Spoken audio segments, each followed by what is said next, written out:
Setelah memeriksa keterangan ahli dan saksi dari para pemohon dalam 2 persidangan sebelumnya, Mahkamah Konstitusi kembali menggelar sidang perselisihan hasil pemilihan umum Presiden 2024 dengan agenda mendengar keterangan ahli dan saksi yang diajukan KPU serta Bawaslu. Ahli IT Marsudi Wahyu Kisworo yang diajukan KPU dalam persidangan ini menjelaskan, Sirekap adalah sarana untuk publikasi sekaligus sebagai alat bantu rekapitulasi. Marsudi menjelaskan, Sirekap lebih baik dari situng, karena dapat menangkap tulisan tangan formulir C hasil dalam kesempatan yang sama. Marsudi juga membandingkan Sirekap dengan sejumlah laman lain, yang juga digunakan untuk rekapitulasi penghitungan suara.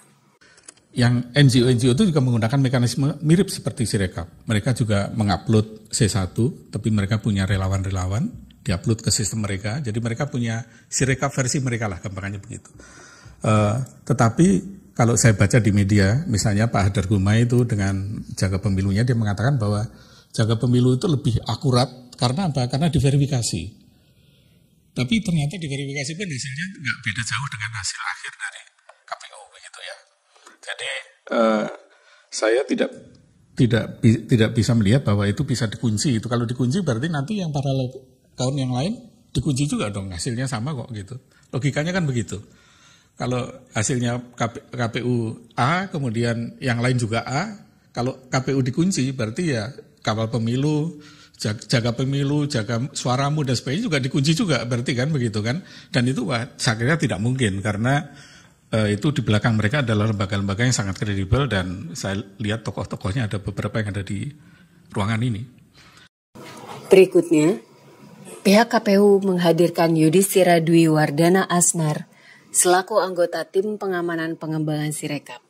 Dalam kesaksiannya menjelaskan cara kerja Sirekap. Yudhistira juga menjelaskan, Sirekap telah diaudit oleh lembaga yang berwenang. Terkait dengan rumor server Sirekap yang berada di luar negeri, saksi mengungkapkan server Sirekap tetap berada di Indonesia. Sementara yang dipersoalkan oleh publik adalah IP server bayangan. Kami melakukan kesalahan gitu ya. Pada detik-detik pertama launching Sirekap. Sehingga IP Indonesia aslinya itu terlihat. Dan itu kita butuh waktu sampai 18.30, alhamdulillah kita dapat pinjaman IP yang akhirnya Bapak lihat IP-nya sekarang.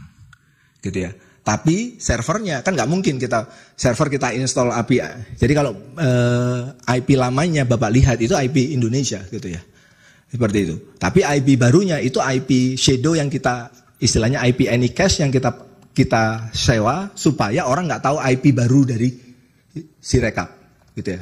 Tempatnya masih sama karena nggak mungkin tanggal 14 sudah install di suatu lokasi, terus dalam waktu 3 jam kita sudah install di tempat lokasi yang berbeda di Singapura, di Perancis gitu, enggak gitu. Jadi lokasinya ada di area Jakarta gitu ya.